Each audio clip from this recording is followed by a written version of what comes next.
नमस्कार पर्दाफाश को स्वागत करुछु मो सुप्रिया। जीवन में बेले बेले एमिति किछि घटना घटे जहां सामना करी हड़बड़े जाए एई मनीष। एमिति भी हुए मनीष चिंता करे गोटे कथा किंतु घटे आउ किछि। ता मनरे थिबा भरोसा और विश्वास परिस्थितिर चापरे भांगी जाए। एहाकु नै सृष्टि हुए विषम समस्या आउ बदली जाए तार जीवन धारा। किंतु एभली स्थिति मनीष को बेले बेले सालिश करने को पड़ी थाए। निकट में एमती एक अभावनीय परिस्थिति देखा देथिला नवरंगपुर जिला चंदाहांडी थाना अंचल।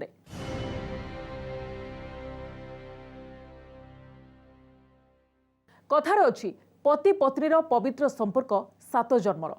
अग्नि देवता को साक्षी रखी जीवन यात्रा आगु को चलिबार संकल्प नहीं थांती सेमाने। किंतु बेले बेले एमिति संकल्प रे देखा दिए व्यतिक्रम। जन्म जन्मांतरर संकल्प जेमिति 2.5 दिन रे भांगी रुजी चुरमार हो जाए। एमिति एक परिस्थिति सृष्टि होइतिला सेवती और गंगाधर जीवन में। कहीं घटिला एमिति कौन थिला घटना पछर रहस्य?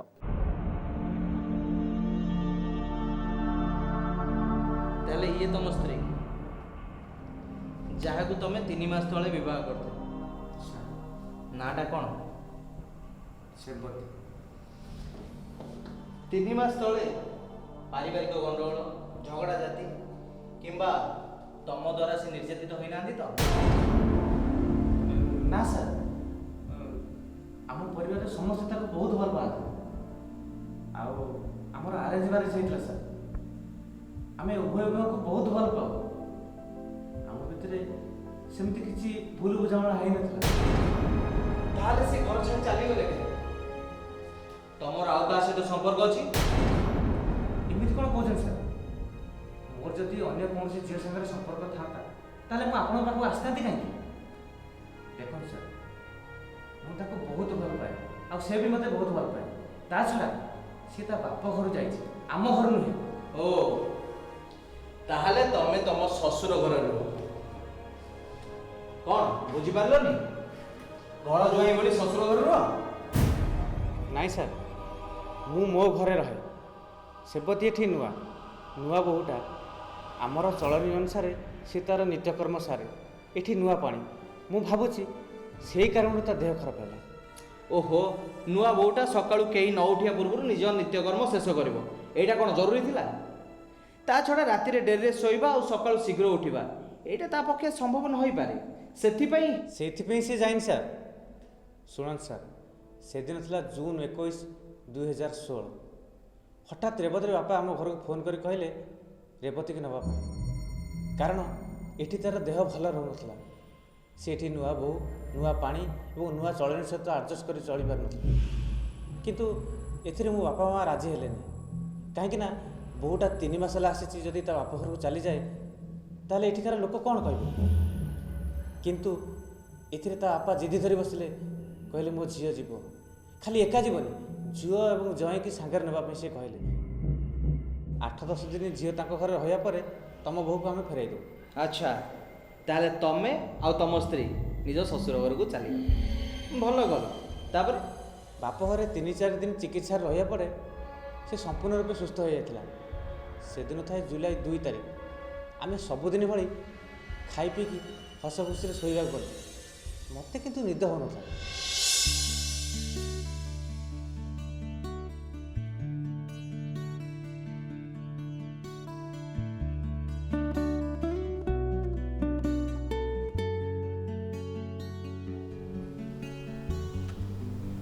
शोना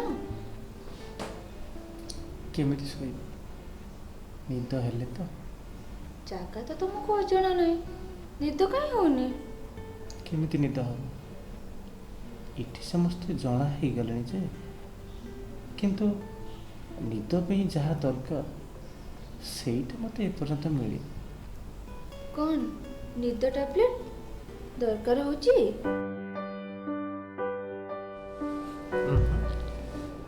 तमें पाखे थे किसी दरकार नहीं निद टैबलेट भी काम करनी। तमें कहल तमें ए शोन मत केमती निद हम जे? हाँ ओहो बदमाश हो मत छाड़। छाड़ा मुझे कौन एमती तुमको जाबुड़ी धरता ता छड़ा ଇଚ୍ଛା ହେଉଛି ତୁମକୁ କେମିତି ଜାବୁଡ଼ି ଧରି ତମ ପାଖରେ ଆଖି ବନ୍ଦ କରି ଶୋଇଯାଆନ୍ତି କି? ଥାଉ ଥାଉ କବି ସାଜନି, ଆଖି ବନ୍ଦ କରି ଶୋଇପଡ଼। ଓହୋ, ନିଦ ହେଲେ ତ ଶୋଇବି। ହଉ ଠିକ୍ ଅଛି, ମୋତେ ଟିକେ ଛାଡ଼, ମୁଁ ଟିକେ ବାହାରୁ ଆସେ। ଓହୋ, ହଉ ହେଲା, ଯାଅ, କିନ୍ତୁ ମନେ ରଖ ଶୀଘ୍ର ଫେରିବ। ଶୁଣ, ଶୀଘ୍ର ଫେରିବ। धीरे धीरे साजिलो तू मो छातीर धड़कन, धीरे धीरे साजिलो तू मो प्रथम मेहमान, धीरे धीरे दिलु मोती मो प्रेम।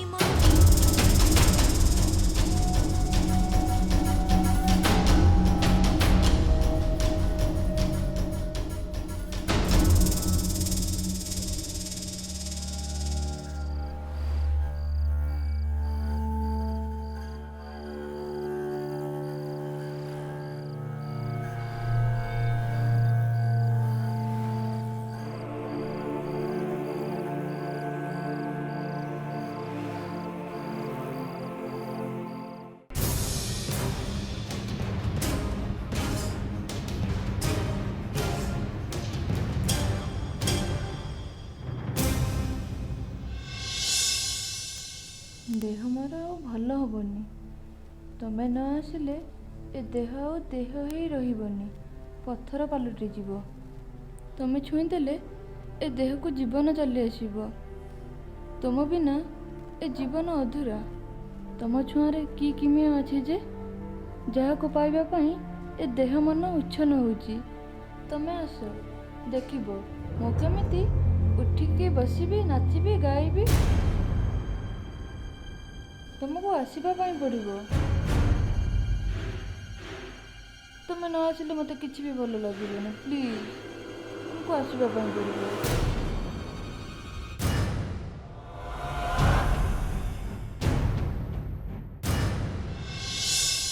ମୁଁ ବୁଝିପାରୁନଥିଲି ମଣିଷର ଦେହ ଖରାପ ଥାଇ ବି ଏମିତି ଖୁସି ହେଇପାରେ। ମୁଁ ପ୍ରଥମେ ଭାବୁଥିଲି ତାର ଦେହ ଖରାପ ହେତୁ ସେ ବାଉଳି ହେଉଛି, କି କବି କି କେଉଁ ଲେଖକର କବିତାକୁ ମନେ ମନେ ଗପି ଚାଲିଛି। କିନ୍ତୁ ସେ ଯେ କାହା ସାଙ୍ଗରେ ଫୋନ୍ରେ କଥା ହେଉଥିଲା, ମୁଁ ସେ କଥା ଏବେ ଅନୁଭବ କରୁଛି। ମୁଁ ଭାବୁଛି ମୋ ଭଳି ଆଉ ଜଣେ କେହି ଅଛି ଯାହା ପାଇଁ ତା ଦେହ ଖରାପ ହେଉଛି। ହଁ ନିଶ୍ଚୟ, ମୁଁ ଭାବୁଛି ତମଠୁ ବି ଇମ୍ପୋର୍ଟାଣ୍ଟ ତାଙ୍କର ଆଉ ଜଣେ କିଏ ଅଛନ୍ତି। କାହା ଉପରେ ଡାଉଟ୍ କରୁଛ? ସାର୍ ସେଠି ତ ମୁଁ ନୂଆ, ଖୁବ୍ କମ୍ ଲୋକକୁ ଜାଣିଛି। ତା ପରିବାର, ଭଉଣୀ, ତା ଭେଣୀ, ଆଉ ତା ଛଡ଼ା ବାହାଘର 3 ମାସ ଭିତରେ କେତେ ଲୋକକୁ ବା ଜାଣିପାରିବି। ମୋର ଯାହା ଅନୁମାନ ଏଇଟା ଗୋଟେ ଲଭ୍ କେସ୍। ଲଭ୍ ପୁଣି ବାହାର ଲୋକ ସହିତ ନୁହଁ, ନିଜ ଲୋକ ସହିତ, ଯାହାକୁ କେହି ସନ୍ଦେହ କରିବେନି। ଆଉ ବାପ ଘରକୁ ଆସିବା ଏଇଟା ଗୋଟେ ବାହାନା। କିଏ ନିଜ ଭିତରେ କିଏ ହେଇପାରେ?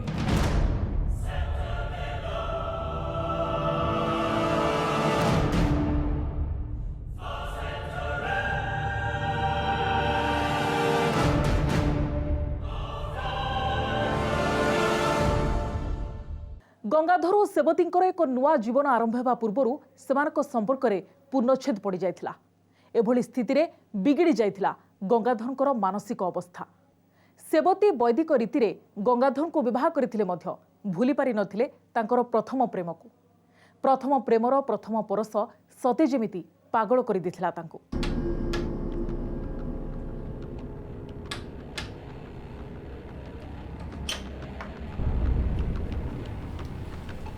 ଠକ୍ଠକ୍ରୁ ଜାଣିପାରିଲନି ମୁଁ କି ଆଉ କିଏ? ମୁଁ କେମିତି ଜାଣିବି? ତା ଛଡ଼ା ତମେ ତ ଆଉ ଜଣଙ୍କର ହେଇସାରିଛ। ମୁଁ ବାଧ୍ୟ ହେଉଛି ତମଠାରୁ ନିଜକୁ ଦୂରେଇକି ରଖିବା ପାଇଁ। ଭଲ ହେବା ଦରକାର ନାହିଁ। କବାଟ ଦିଅ, ଦିଅ କବାଟ। ଏବେ ଯାହା କହିବା କଥା କୁହ। କ'ଣ କହୁଥିଲ? ମୁଁ ଆଉ କାହାର? ମୁଁ ଆଉ କାହାର? ଏଇ ମୁଁ ମନା ଭୁଲ କଥା କହିଲି? ତମେ ମୋତେ ଗୋଇଠା ମାରିଦେଇକି ତମେ ଆଉ ଜଣଙ୍କର ହେଇଗଲ। ହେଲେ ମୁଁ ଠିକ୍ ଜାଣିଛି ମୋର ମୂଲ୍ୟ ତମ ପାଖରେ କ'ଣ ହେଲା। ସେ ମାଇଚିଆଟା। ଛି, ନାରୀ ସବୁବେଳେ ପୁରୁଷର ବଳିଷ୍ଠ ପଥର ଛାତି ଉପରେ ମୁହଁ ଲୁଚିବା ପାଇଁ ପସନ୍ଦ କରେ। ଏଇଟା ସବୁ ନାରୀର ଇଚ୍ଛା। ହେଲେ ସେ ସବୁଥିରେ ଆଗଭର, କିନ୍ତୁ ଯୁଦ୍ଧ କ୍ଷେତ୍ରରେ ଅସ୍ତ୍ର ଧରିଲା ବେଳକୁ ଚନ୍ଦ୍ରସେନା। তুমি সত্য কହୁଛ? হ্যাঁ তুমি সত্য কହୁଛ? ତମ ଆଖି ଆଗରେ ମୁଁ ଜଣେ ପାରିଲା ପଡ଼ିଲା ପୁରୁଷ। I love you, I love you, I love you, I love you, I love you. ତମର ଗୋଟେ କଥା ମନେ ଅଛି ନା, ଆମେ ଯେତେବେଳେ ଏକା ଥିଲେ କେତେ ଖୁସିରେ ଥିଲେ, କେତେ ଗପସପ କରୁଥିଲେ ନା?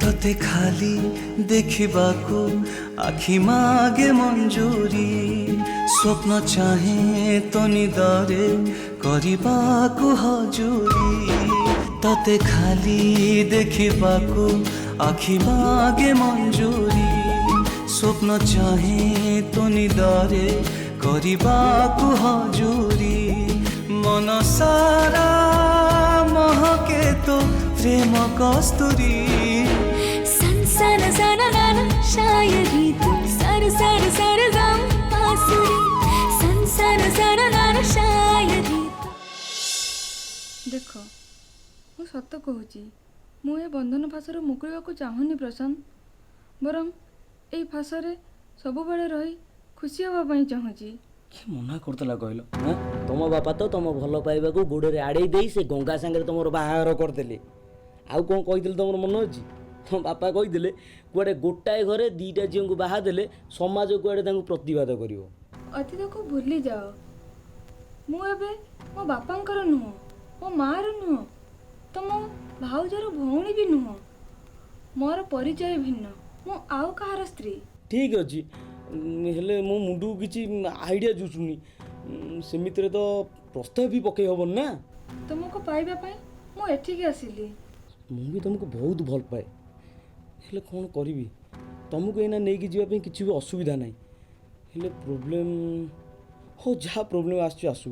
ଶୁଣ, ତୁମେ ଗୋଟେ କାମ କର, ଆଜି ରାତିରେ ତୁମ ସ୍ୱାମୀକି କୌଣସି ପ୍ରକାରେ ଶୁଆଇଦେବ ହେଲା। ଆଉ ପାସ୍ ବସିବା ନାଁରେ ବାହାରକୁ ଆସିବ। ବାହାରେ ମୁଁ ଅପେକ୍ଷା କରିଥିବି। ଆମେ ଦୁଇ ଜଣ ଯାକ ଛଅରେ ଯାଉଛୁ, ତାପରେ ଦେଖିବା ତୁମ ସ୍ୱାମୀ କ'ଣ ଆମର କରୁଛି ହେଲା। ଠିକ୍ ଅଛି, ସେ ସରଳିଆ ଟୋକାକୁ ଫସିବା ପାଇଁ ମୋତେ କେତେ ସମୟ ଲାଗିବ? ଗେଲି ପୁରା ସଟେ। ଠିକ୍ ଅଛି, ତମ ପାଇଁ ମୁଁ ସବୁ କରିପାରିବି। ଓକେ। ଗଙ୍ଗାଧର ଏମିତି ଏକ ଅପ୍ରତ୍ୟାଶିତ ଘଟଣାକୁ ସହଜରେ ଗ୍ରହଣ କରିପାରିନଥିଲେ। ସେ ଘଟଣାକୁ ନେଇ ପୋଲିସ ନିକଟରେ କମ୍ପ୍ଲେନ୍ କରିଥିଲେ ମଧ୍ୟ ସେଠାରୁ ନିରାଶ ହୋଇଥିଲେ। ଏପରି ସ୍ଥିତିରେ ନିଜ ମନକୁ ହାଲକା କରିବା ପାଇଁ ସଠିକ୍ ପରାମର୍ଶ ପାଇଁ ସେ ପହଞ୍ଚି ଯାଇଥିଲେ ତାଙ୍କ ଠିକଣା ଜାଗାରେ।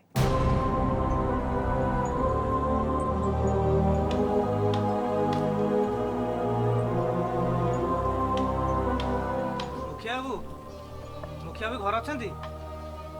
ଆରେ ଗଙ୍ଗା, ଶ୍ୱଶୁର ଘରକୁ ବୋଉକୁ ସାଙ୍ଗରେ ନେଇକି ଯାଇଥିଲୁ ଟି? କେବେ ଫେରିଲୁ? ନାଇଁ ମୁଖିଆ, ସେଠି ଗୋଟେ ଅଘଟଣ ହେଲା ତ, ସେଇ କଥା ଜଣେଇବାକୁ ଆପଣଙ୍କୁ ଆସିଥିଲି। ଘଟଣ? ବୋଉର ଦେହ ଅଧିକା କିଛି ଖରାପ ହେଇଛି ନା? ନାଇଁ, ମରିଯାଇନି। ମରିଥିଲେ ତ ମୁଁ ଖୁସି ହେଇଥାନ୍ତି। ସିଏ ମୋ ସାଙ୍ଗରେ ବେଇମାନି କରିଛି। ବେଇମାନି? କ'ଣ କହୁଛୁ ତୁ? ଆରେ ଏଡ଼େ ସୁନ୍ଦର ବୋହୁଟା। ସେଇ ସୁନ୍ଦରଟା ତ ମୋ ପାଇଁ କାଳ ହେଇଛି। ସେ ଆଉ କାହା ସାଙ୍ଗରେ ପଳେଇଛି। ତା ଭଉଣୀର ଦିଅର, ତା ନାଁ ପ୍ରଶାନ୍ତ। ମୁଁ ଶୁଣିଛି ତା ସହିତ ଆଗରୁ ପ୍ରେମ ସମ୍ପର୍କ ଥିଲା। ଏକଥା କ'ଣ ତାର ଘର ଲୋକ ଜାଣିନଥିଲେ? ବାହା ଦେଉଥିଲେ କେମିତି? ମୋତେ ଲାଗୁଛି ସେସବୁ ସେମାନଙ୍କର ଯୋଜନା। ଠିକ୍ ଅଛି, ଏକଥା ପୋଲିସକି ଜଣେଇଦେବା। ତୋ ସ୍ତ୍ରୀ କି ଆଉ ଜଣେ ନେଇଯିବ, ଇଏ ଗୋଟେ କେମିତିଆ କଥା? ଚାଲ ଥାନାକୁ ଯିବା, ଦେଖିବା ପୋଲିସ କ'ଣ କହୁଛି। ଚାଲେ। ଝିଅର ବୟସ 20 ବର୍ଷ, ଆଉ ତା ଭଉଣୀର ଦିଅର କ'ଣଟି ତା ନା? ସେ ପ୍ରଶାନ୍ତ। ହଁ, ସେ ମଧ୍ୟ ପ୍ରାପ୍ତବୟସ୍କ।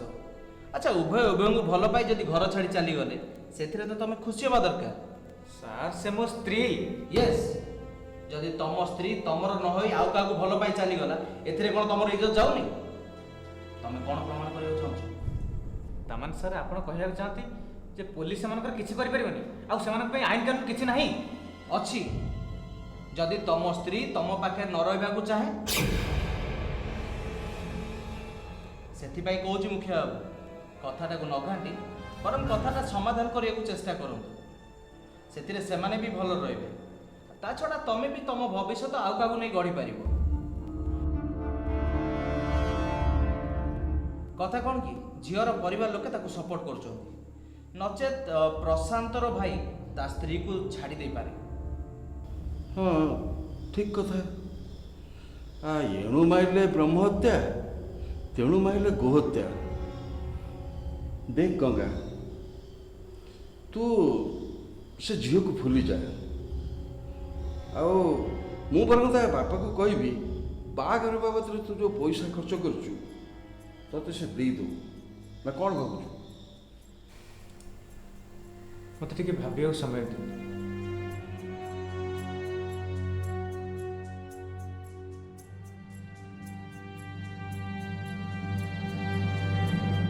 ମଣିଷ ବେଳେବେଳେ ପରିସ୍ଥିତି ଚାପରେ ପଡ଼ି ହଡ଼ବଡ଼େଇ ଯାଏ, ଯାହାକୁ ନେଇ ଭୁଲ ଠିକ୍ର ହିସାବ ନିକାଶ କରିବା ଛଡ଼ା ଅନ୍ୟ କିଛି ଉପାୟ ନଥାଏ ତାର। ଏମିତି ଏକ ପରିସ୍ଥିତି ଭିତରେ ଗତି କରୁଥିଲେ ଗଙ୍ଗାଧର। ତେବେ ଏମିତି ବିଷମ ପରିସ୍ଥିତିରେ କାହାଣୀର ମୋଡ଼ କେଉଁ ଆଡ଼କୁ ଗଲା ଦେଖିବା ଆଉ ଏକ ଛୋଟ ବ୍ରେକ୍ ପରେ।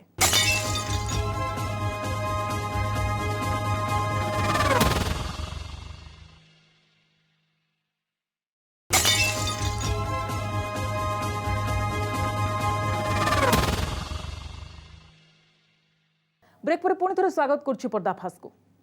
क्रोध और अपमान रे जलुथिले गंगाधर। हठात किछि भावना तांको व्यतिव्यस्त करि पकाउथिला।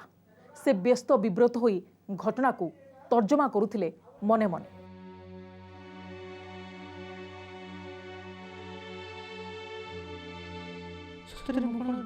पुरुष स्त्री स्वामी योग्य कौन से मत धोखा करला?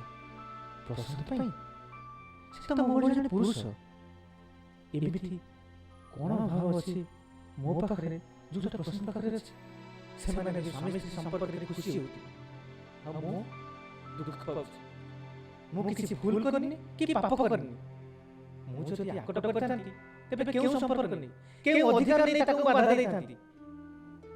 ए समाज मते कोन कहबो? देखो एयाकू ता भौंजर दियर रे जाइतिला आ गंगा को देखो पुणी आनी ताको स्त्रीर मान्यता देला। छी छी छी छी ना ना मु ताको फेरे आनी भूली जी बरं मो बाहाघरर समस्त खर्च कोड़ा गोंडा करे आदाय कर। गंगाधर को परिवार रे सृष्टि होइतिबा अभावनीय परिस्थिति तांको ओडुआरे पकाई दिथिला। एहार समाधान पई गंडा समाजर मुखियांक सह गाँ लोके अंटा भिड़िथिले और डका जाइथिला जरूरीकालीन मीटिंग। देखो अनादि, तम झील समस्त मुहरे काली बोली ता सुखे से चलीगला। हेले ए पिलाटार दोष कौन? तुम गोटे काम कर, बाघर तार जो पैसा खर्च होइछि से पैसाटा दे दियो।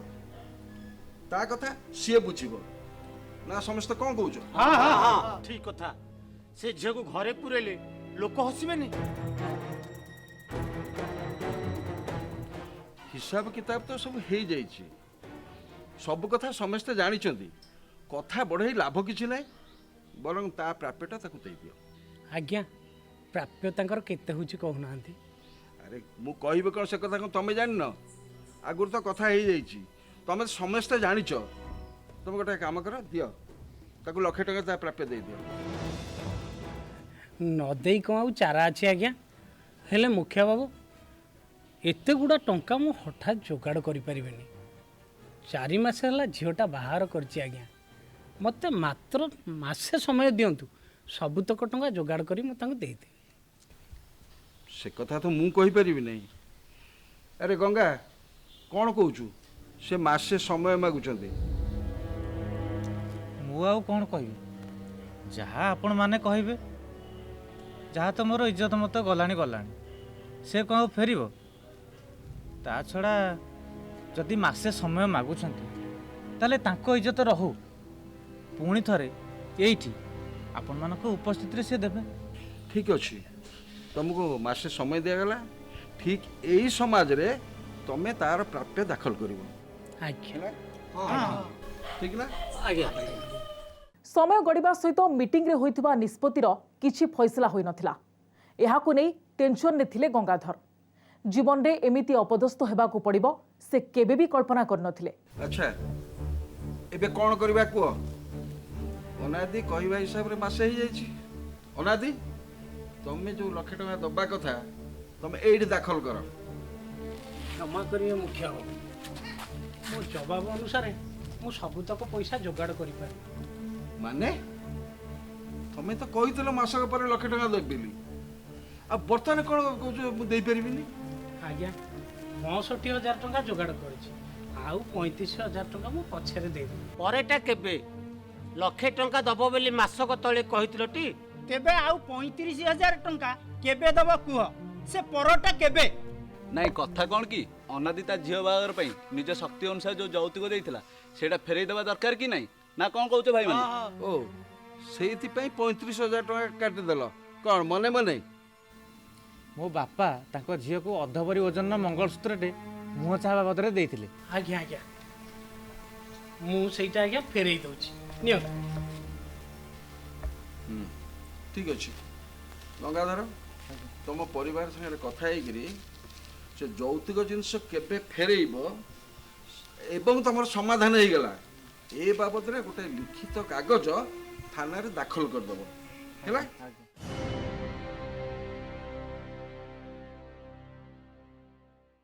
ଦେଖିଲେ ତ ଏକ ପାରିବାରିକ ଜୀବନରେ କେମିତି ଦେଖାଦେଲା ବ୍ୟତିକ୍ରମ। ପତ୍ନୀର ଉଦ୍ଭଟ ମାନସିକତା କେମିତି ଭାଙ୍ଗିଦେଲା ପରିବାରକୁ। ଏମିତି ଘଟଣା ପାଇଁ ଦାୟୀ କିଏ? ପରିବାରର ସଂସ୍କାର ନା ଆମ ଭିତରେ ଥିବା ଦୁସ୍ଥ ମାନସିକତା? ଏମିତି ପ୍ରଶ୍ନବାଚୀ ଭିତରେ ଆମେ ଖୋଜି ଚାଲିଛେ ସମାଧାନର ବାଟ। ତେବେ ଆମ ସମାଜରେ ଦେଖାଦେଇଥିବା ଏହି ସମସ୍ୟାକୁ ଦୂର କରିବାକୁ ହେଲେ ଆମେ ଦୁସ୍ଥ ମାନସିକତାକୁ ପରିତ୍ୟାଗ କରିବା ସହ ସଂଯମୀ ହେବାକୁ ପଡ଼ିବ। ତାହେଲେ ଯାଇ ଅକ୍ଲେଶରେ ଏ ସମସ୍ୟା ନିଶ୍ଚୟ ଦୂର ହୋଇପାରିବ। ଆଜି ପର୍ଦ୍ଦାଫାଶରେ ଏତିକି। ପୁଣି ଆପଣଙ୍କ ସହ ଦେଖା ହେବ ଆଉ ଏକ ନୂଆ କାହାଣୀ ସହିତ ଆଗାମୀ ଅଧ୍ୟାୟରେ। ବିଦାୟ ଦିଅନ୍ତୁ, ନମସ୍କାର।